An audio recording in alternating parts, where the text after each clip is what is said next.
ఈరోజు doctor BR Ambedkar Konaseema జిల్లాలో booth level ఏజెంట్ల యొక్క శిక్షణా కార్యక్రమం రాజోలు నియోజకవర్గంలో మరి పాముల రాజేష్ గారి యొక్క అధ్యక్షతన అలాగే మరి సత్యవరాజు గారి యొక్క ఆధ్వర్యంలో కార్యకర్తలందరూ కలిపి అతిథులు పిలుచుకుని ఈ కార్యక్రమం చక్కగా నిర్వర్తించడం జరిగింది. వాస్తవంగా మరి ఏదైతే ఎలక్షన్ కమిషన్ చేస్తున్నటువంటి ఈ కార్యక్రమానికి మాకు ఎటువంటి అభ్యంతరం లేదు, కానీ మా కార్యకర్తల్ని మరింత అప్రమత్తం చేయడం కోసం, ముఖ్యంగా రాజకీయ నాయకుడితో అయితే పోటీ చేయొచ్చు, ఇబ్బంది ఏమి ఉండదు. కానీ ఈ రాష్ట్రంలో ఇచ్చినటువంటి హామీలు ఒక్కటి కూడా నెరవేర్చకుండా ప్రజల నెత్తిన శతకోపం పెట్టి ఇవాళ ఆక్వా రైతుల దగ్గర మొదలుపెట్టి మరి ఉన్నటువంటి మొక్కజొన్న రైతులకు కానీ లేదా ఉన్నటువంటి విద్యార్థులకు కానీ లేదా మహిళలకు కానీ అందరికీ కూడా శతకోపం పెడుతూ మరి ధనార్జన చేస్తున్నటువంటి నారా చంద్రబాబు నాయుడు గారితో ఎలక్షన్ చేస్తూ ఉన్నాం.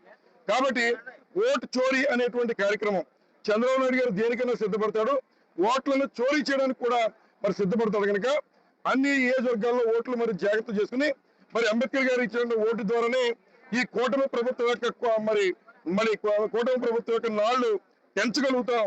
కాబట్టి ఒకవైపున ఓట్లు కాపాడుకుంటూ మరొక వైపున ఈ రోజు రాష్ట్రంలో ఉన్నటువంటి జగన్మోహన్ రెడ్డి గారిని చూసి జడుస్తున్నటువంటి మంత్రులు అలాగే ఉన్నటువంటి ముఖ్యమంత్రి గారికి మేము ఈ సందర్భంగా సెలవిస్తున్నాం. ఏదైతే మీరు చేస్తున్న అక్రమాలను పక్కన పెట్టి, ఏదైతే మీరు చేస్తున్నటువంటి అవినీతిని అమరావతిలో కట్టిపెట్టి ఇప్పటికైనా ఆక్వా రైతులకి మంచి చేసే విధంగా మరి ఏదైతే ఒక ఫీడ్ ధరలను తగ్గించే విధంగా రొయ్య యొక్క ధరలను పెంచే విధంగా మీరు చర్యలు తీసుకోండి. మీరు మరి పెద్ద మా త్రిమూర్తి గారు చెప్పినట్లు ఏదైతే ఈ రాష్ట్రంలో ఆక్వా రైతుల విషయంలో 12,000 కోట్ల రూపాయలు స్కామ్ చేసి అందులో ఉన్నటువంటి మరి ఎవరైతే ఈ యొక్క రైతుల ఈ రొయ్యల కొనుగోలుదారులతో చేతులు కలిపి రొయ్యల రేటు తగ్గిస్తూ ఉన్నారు, ఫీడ్ రేటును పెంచుతున్నారు. ఇప్పటికైనటువంటి కార్యక్రమాలు మానేసి మీరు ఎన్నికల్లో ఇచ్చిన హామీలను నిలబెడుతూ రైతులకు న్యాయం చేయాలని కోరుతున్నాం. అలాగే మీ యొక్క సుపుత్రుడు ఎవరైతే లోకేష్ గారు ఉన్నారో వారు కూడా మరి డిఎస్సిలో చేసినటువంటి తప్పులు మనం చూస్తూ ఉన్నాం.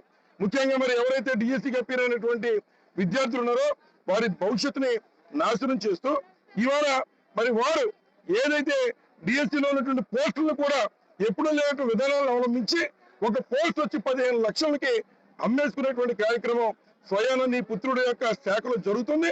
నువ్వు మనిషి అయితే మరి దాన్ని ప్రక్షాళన చేయాలని కోరుతున్నావు. రెండోదిగా మీరు స్కూల్ భవనానికి ఏదైతే స్కూల్లో ఉన్నటువంటి పిల్లలకి కిక్ బ్యాక్లు ఇచ్చేటువంటి శక్తి ప్రభుత్వానికి లేదు, కానీ అమరావతిలో వారు చేస్తున్న అవినీతికి అద్దాల మేడలతో కప్పిపుచ్చుతామని 2,500 కోట్లు మంజూరు చేసినటువంటి పరిస్థితి మీది. కాబట్టి ఇప్పటికైనా తక్షణమే మరి మీరు ప్రజల యొక్క క్షేమం మీద దృష్టి పెట్టి వారికి ఇచ్చిన హామీలు, ఎన్నికల్లో ఇచ్చిన హామీల్ని నిలబెట్టే కార్యక్రమం చేయాలని ఈ సందర్భంగా వైఎస్ఆర్ కాంగ్రెస్ పార్టీని డిమాండ్ చేస్తున్నాం.